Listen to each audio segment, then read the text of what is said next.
Hello dear student, तो NEET UG के नए चैनल में आपका बहुत बहुत स्वागत है। हम केमिस्ट्री को 3 पार्ट में डिवाइड करके पढ़ेंगे, ऑर्गेनिक, इनऑर्गेनिक और फिजिकल। तो सबसे पहले हम सिलेबस डिस्कशन करेंगे, क्योंकि सिलेबस वेरी इंपॉर्टेंट होता है। सिलेबस ओरिएंटेड पढ़ने से ही आपका सिलेक्शन होगा। सब कुछ पढ़ लेना इंपॉर्टेंट नहीं है, जो आपके सिलेबस में वो पढ़ना इंपॉर्टेंट है, और उसी के ओरिएंटेड हमें साल भर तैयारी करनी है कि सिलेबस में क्या क्या है और जो रिएक्शन दे रखी है और क्या क्या दे रखा है। सिलेबस का सब पार्ट भी हमें पता होना चाहिए कि ये सिलेबस में है या नहीं है। मेन टॉपिक तो आपको पता होना ही चाहिए कि ये टॉपिक हमारे है या नहीं है।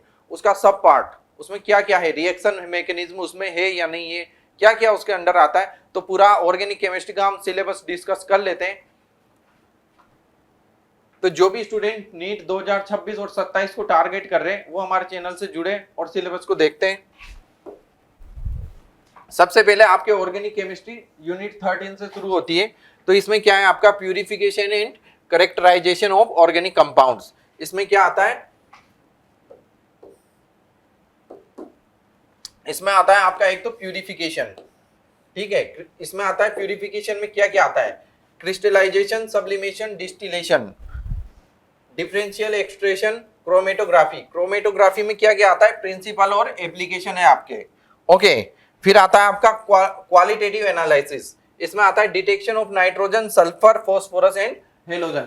तो आपको बिल्कुल सिलेबस ओरिएंटेड पढ़ना है कि आपके क्रोमेटोग्राफी में क्या है, इसका प्रिंसिपल और इसके एप्लीकेशन है। तो इसकी ज्यादा डिटेल में नहीं जाना है, जो सिलेबस में दे रखा है हमें वही करना है। फिर क्वांटिटेटिव एनालिसिस में आपके, इसमें आपके बेसिक है, बेसिक प्रिंसिपल ओनली, जिसमें आता है estimation of carbon, hydrogen, nitrogen, halogen, sulphur and phosphorus. Okay, फिर calculation of empirical and molecular formula. Empirical formula क्या होता है, मॉलिक्यूलर फॉर्मूला क्या होता है, इनकी हमें कैलकुलेशन करनी है। Numerical problems in organic quantitative analysis. तो जो भी एम्पेरिकल फॉर्मूला है, मॉलिक्यूलर फॉर्मूला है, उनसे संबंधित न्यूमेरिकल है। तो हमें न्यूमेरिकल पे यहाँ पर ध्यान देना। सिलेबस से यही चीज मेन पता चलती है कि आपको एम्पेरिकल फॉर्मूला, मॉलिक्यूलर फॉर्मूला है, तो इसमें क्या है, न्यूमेरिकल बेस्ड प्रॉब्लम आपको पूछी जाएगी मेनली। ओके, फिर आपकी आती है, ये एक यूनिट कंप्लीट होती है आपकी ऑर्गेनिक केमिस्ट्री की यूनिट 13। यूनिट 14 में क्या है, some basic principles of organic chemistry. इसमें आता है आपके tetravalency of carbon, shapes of simple molecules. जैसे कौन सी शेप है, जैसे टेट्राहाइड्रल शेप है या फिर स्क्वायरल पिरामिडल है, ये कौन कौन सी शेप होती है, कौन कौन सा हाइब्रिडाइजेशन होता है, उससे कैसे डिसाइड होता है, ये सब हम सिलेबस में पढ़ेंगे। लेकिन अभी सिर्फ सिलेबस देख रहे हैं कि tetravalency of carbon, shapes of simple molecule. जो भी सिंपल कॉम्प्लेक्स मॉलिक्यूल नहीं पढ़ना है अभी यहाँ में। सिलेबस से यही पता चलता है कि आप कॉम्प्लेक्स मॉलिक्यूल की भी अगर शेप देखें तो उसमें आप टाइम वेस्टिंग कर रहे हो, क्योंकि हमें क्या दे रखा है सिलेबस में, only shapes of simple molecules. Okay, hybridisation, अब इसमें आपके एस और पी है, डी एफ आपके नहीं है। Okay, classification of organic compound based on functional group. Functional group के बेस पर आपको ऑर्गेनिक कंपाउंड्स का क्लासिफिकेशन करना है, वो हम जब पढ़ेंगे पूरा कितने फंक्शनल ग्रुप होते हैं, किन किन की क्या रिएक्टिविटी होती है, क्या है, वो सब पढ़ेंगे। And Dooj containing halogen, oxygen, nitrogen, sulphur, homologous series. इसमें आती है आइसोमेरिज्म। आइसोमेरिज्म आपके पूरा है स्ट्रक्चरल और स्टीरियो आइसोमेरिज्म।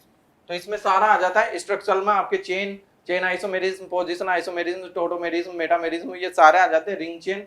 और आपके स्टीरियो आइसोमेरिज्म में आपका ज्योमेट्रिकल, ऑप्टिकल और कॉन्फॉर्मेशनल जो भी आता है वो सारा आ जाता है। तो आइसोमेरिज्म पूरा है आपके सिलेबस में। ओके, फिर नोमेनक्लेचर पढ़ना है, trivial and IUPAC. That means आपको एक तो कॉमन नेम है और एक आईयूपीएसी नेम है, तो दोनों पढ़ना है। Covalent bond fission, homolytic and heterolytic. ये बॉन्ड फिजन पढ़ना है, होमोलिटिक और heterolytic. Free radicals, carbocations and carbanions, और इनकी stability, stability of carbocation, free radicals and electrophile और न्यूक्लियोफाइल, इनकी स्टेबिलिटी के बारे में पढ़ना है। ओके, तो हमें होमोलिटिक, हेट्रोलिटिक, बॉन्ड फिजन के बारे में पढ़ना है। फिर फ्री रेडिकल, कार्बोकेटाइन और कार्बोनाइन जो आपकी स्पीसीज बनती है इंटरमीडिएट के रूप में, उनको पढ़ना है और उनकी स्टेबिलिटी के बारे में हमें पढ़ना है। इलेक्ट्रोफाइल क्या होते हैं, न्यूक्लियोफाइल क्या होते हैं, इनकी स्टेबिलिटी कैसे डिसाइड होती है, वो हमें पढ़ना है। Electronic displacement in A covalent bond. अब आपको पढ़ना है इंडक्टिव इफेक्ट,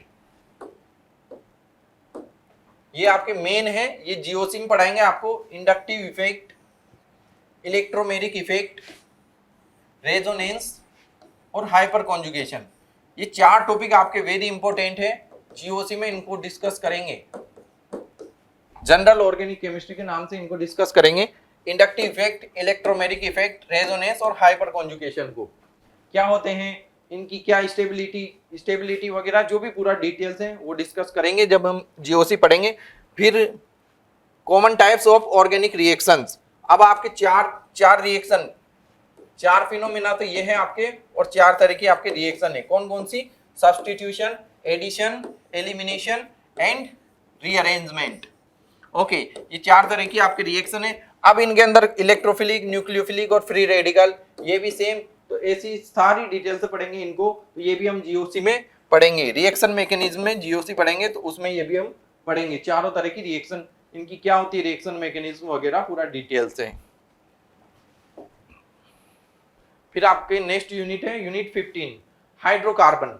हाइड्रोकार्बन में आपके एल्काइन और एरोमेटिक हाइड्रोकार्बन है, जिसमें बेंजीन और बेंजीन से रिलेटेड जैसे नेप्थलीन है, एंथ्रासीन है, उनकी स्टडी करना है। ठीक है, तो इसमें क्या क्या है आपके क्लासिफिकेशन, आइसोमेरिज्म, आईयूपीएसी नाम। अब आपको क्या करना है, क्लासिफिकेशन करना है हाइड्रोकार्बन का। अब आइसोमेरिज्म, तो जहां हम आइसोमेरिज्म पढ़ेंगे इनकी भी आइसोमेरिज्म पढ़ लेंगे। जहां हम आईयूपीएसी नोमेनक्लेचर पढ़ेंगे वहां हाइड्रोकार्बन का आईयूपीएसी नोमेनक्लेचर आ जाएगा। ठीक है, जनरल मेथड ऑफ प्रिपरेशन, कैसे इनको बनाएं, एल्केन, एल्कीन, एल्काइन को कैसे बनाया जाता है, कौन कौन से मेथड होते हैं। जैसे एल्केन के लिए सबसे फेमस रिएक्शन वुड्स रिएक्शन होती है, तो कैसे होती है, क्या मैकेनिज्म है, वो सब इसमें डिस्कस करेंगे। इनकी प्रॉपर्टीज, जैसे एल्केन है तो ये क्या है, सॉलिड है, लिक्विड है, गैस है, कैसी प्रॉपर्टी शो करता है, ये कैसी प्रॉपर्टी शो करता है, तो वो इसमें पढ़ेंगे। और इनकी रिएक्शंस पढ़ेंगे, कौन सी ये रिएक्शन शो करते हैं, जैसे फ्री रेडिकल है, NSR है, ESR है, जो भी ये शो करते हैं वो इसमें पढ़ेंगे। तो एक एक करके देखते हैं सिलेबस में क्या है। आपके एल्केन्स में कॉन्फॉर्मेशंस, सोहर्स एंड न्यूमैन, जहां हम आइसोमेरिज्म पढ़ेंगे वहां कॉन्फॉर्मेशनल आइसोमेरिज्म में ये आपका हो जाएगा। ओके, फिर प्रोजेक्शन ऑफ इथेन, ये भी इसमें आ जाएगा। फिर mechanism of halogenation of alkane, alkane पे हेलोजिनेशन करवाने की क्या मैकेनिज्म है वो इसमें आपको एल्केन में डिस्कस करनी है। फिर एल्किल में geometrical isomerism, mechanism of electrophilic addition. अब आपको ज्योमेट्रिकल आइसोमेरिज्म, ये एल्कीन की जहां हम जीआई पढ़ेंगे वहां पर ये पढ़ लेंगे। फिर mechanism of electrophilic addition, addition of hydrogen, halogen, water, hydrogen halides, मतलब HX, ये HOH हो जाएगा। दैट मीन्स वाटर का, हेलोजन का और हाइड्रोजन का, ये हाइड्रोजन का, हेलोजन का, वाटर का और HX का, इस पर क्या, एल्किन पर एडिशन करवाना है हमें। मार्कोनिकोफ और एंटी मार्कोनिकोफ रूल को ध्यान में रखते हुए, मार्कोनिकोफ रूल है आपके सिलेबस में, एंटी मार्कोनिकोफ रूल है, और ये सारे एडिशन है। कौन कौन से, हाइड्रोजन, हेलोजन, वाटर, HX, मतलब हेलोजन हेलाइड, हाइड्रोजन हेलाइड।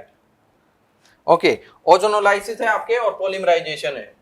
तो आपके सिलेबस में एल्किन में ये हमें पढ़ना है, ओजोनोलाइसिस पढ़ना है और पॉलीमराइजेशन पढ़ना है।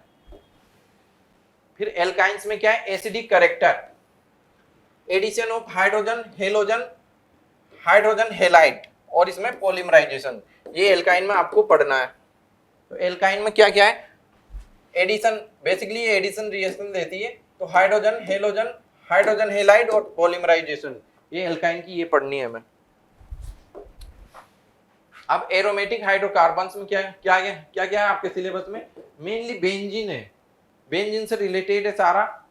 जैसे नोमेनक्लेचर हम आईयूपीएसी में पढ़ लेंगे, तो इसके लिए स्पेशली पढ़ने की जरूरत नहीं पड़ेगी। जब हम आईयूपीएसी पढ़ेंगे और जब हाइड्रोकार्बन तक आएंगे तो उससे पहले हम आईयूपीएसी पढ़ लेंगे, तो हमें हर चैप्टर में अलग अलग से नोमेनक्लेचर की जरूरत नहीं पड़ेगी, आइसोमेरिज्म की भी जरूरत नहीं पड़ेगी। ओके, तो nomenclature, benzene structure and aromaticity. अब एरोमेटिसिटी क्या होती है, उसकी क्या mechanism of electrophilic substitution halogen and nitrogen, तो ये इसमें पढ़ना है। Friedel Crafts alkylation and acylation, directive influence of functional group in mono substitution substitute benzene. तो फ्रीडेल क्राफ्ट रिएक्शन क्या होती है, मेन सिलेबस में आपके फ्रीडेल क्राफ्ट है।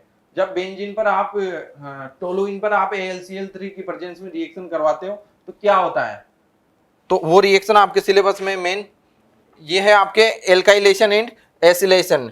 फिर directive influence of the functional group in mono substituted benzene, तो ये आपके सिलेबस में है। फिर यूनिट 16 आती है, organic compound containing halogen. That means इसमें क्या है आपके एल्किल एंड एरिल हैलाइड। ये आपके 11th और 12th सारा मिक्स, जो भी नीट का पूरा सिलेबस है उसकी डिस्कस कर रहे हैं हम। ये ओनली 11th का नहीं है, ओनली 12th का नहीं है, कंप्लीट नीट का सिलेबस ऑर्गेनिक केमिस्ट्री डिस्कस कर रहे हैं। तो यूनिट 16 क्या है, organic compound containing halogen, general methods of preparation, properties and reactions, nature of CX bond, nature of CX bond, mechanism of substitution reaction. Okay, uses, environmental effects of chloroform, iodoform. क्या होता है chloroform, CHCl3, ये chloroform, iodoform, DDT, ये क्या कीटनाशक होता है, dichloro डाइफ्लोरो trichloro ethane कुछ करके होता है। तो इसके बारे में हमें पढ़ना है इस चैप्टर में। फिर आती है आपकी unit 17, organic compound containing oxygen. अब ऑक्सीजन कंटेनिंग जो भी ऑर्गेनिक कंपाउंड होता है उसकी स्टडी इस चैप्टर में करेंगे। General method of preparation, properties and reactions and uses. आपको किस चीज पे ध्यान देना है, जनरल मेथड ऑफ प्रिपरेशन पे। सारे जो सारा सिलेबस है आपका इसी के इर्द गिर्द घूमता है। जैसे ये था हेलोजन, इसमें भी क्या था, जनरल मेथड ऑफ प्रिपरेशन, फिर उनकी प्रॉपर्टीज है, रिएक्शन है और उनके यूजेज है। तो मेनली सभी चैप्टर में क्या करना है, एक तो general method of preparation, properties, reaction and uses. Okay, इसमें आपको एल्कोहल, फिनोल, ईथर इसमें पढ़ना है। एल्डिहाइड, कीटोन, इनको कार्बोनिल कंपाउंड बोलते हैं, ये इसमें पढ़ना है।